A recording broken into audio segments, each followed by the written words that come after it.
Okay, so step one, you're going to grab your book. You're going to get yourself a highlighter. Simple, right? Now you're going to open the book, and you're going to ignore John Reese over here. Don't worry about that. But you're going to open your book to the index, okay? This is You're Working Too Hard to Make the Sale. It's a good book. I highly recommend it. And we're going to go to the index.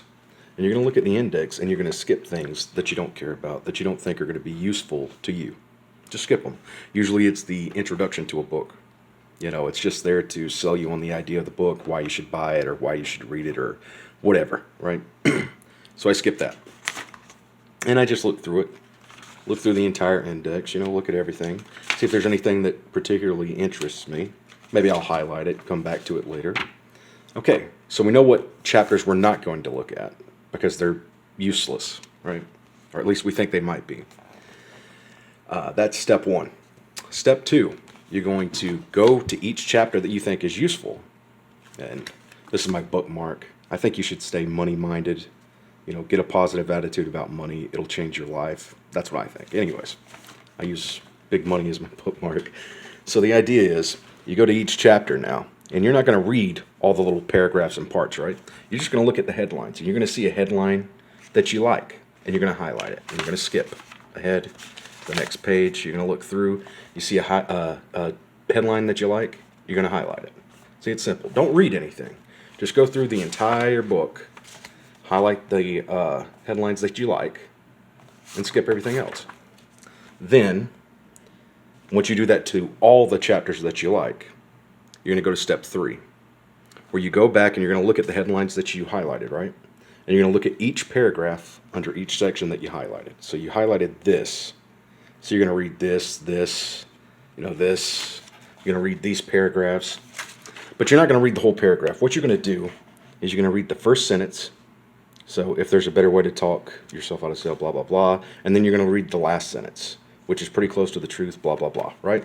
And if it seems interesting, then you start at the beginning and read the whole thing. But if you find a paragraph that's not interesting, you just skip it. You know, you don't have to read everything. If it's not interesting in the first sentence, and if it's not summarized in an interesting way in the last sentence, skip it. It'll save you a whole bunch of time, right? But now if you like a sentence, and if you like a paragraph section, the first or last sentence, then you're going to read the whole paragraph, and you're going to highlight the things that are worth writing down on a note card.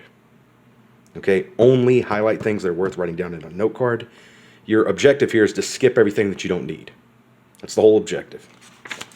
Okay, so you read the first and last sentence, and if you like the first and last sentence, then you read the whole paragraph and you highlight something that should go on a note card.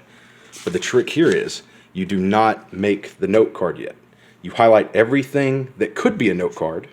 You skip paragraphs that are useless, which you can see I've done that in different parts of this book, different sections of this book. All of this isn't going to be, you know, separate note cards, but maybe I'll put them all on each note card per page, you know, to kind of save me some room here.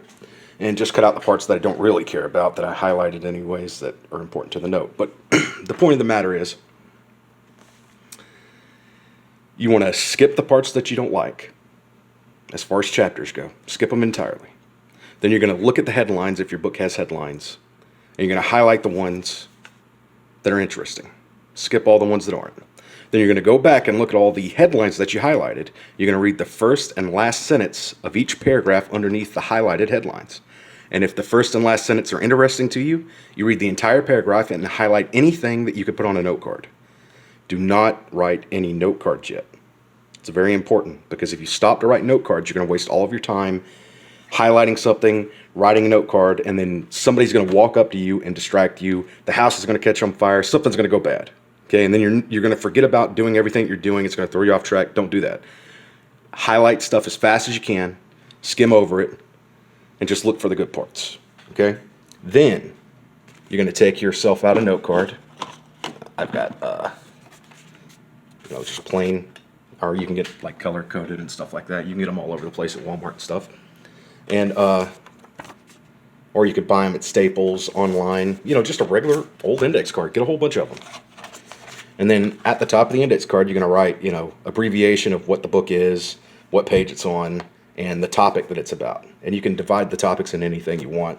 Like you can make one section about what to say when a customer says such and such, or resists the price, or what to say when you're looking for leads, or great headlines, anything like that. And you're going to take these notes and you're going to organize them by what they're about, not what book they came from. All of your books are going to be all mixed together. You understand? They're going to be all mixed together to where you've got a whole section that's just how to write great headlines, right? And you've got information from 5 or 10 different books. And you're going to have all that at your fingertips for you to go over at any time, no matter the situation. And it simplifies everything. It's going to change your life. Okay? It's not difficult. When you highlight all the sentences that you like, that could be note cards, write them down on note cards and file them based on topic. Don't break them up into different sections for different books. Mix them all together, because we want all the information about a single topic to be in one spot that's easily accessible. Easy to read, easy to go through, easy to learn from. Now, you can always go back and read the parts that you didn't read. You can look at the paragraphs that you ignored, things that you looked over and everything.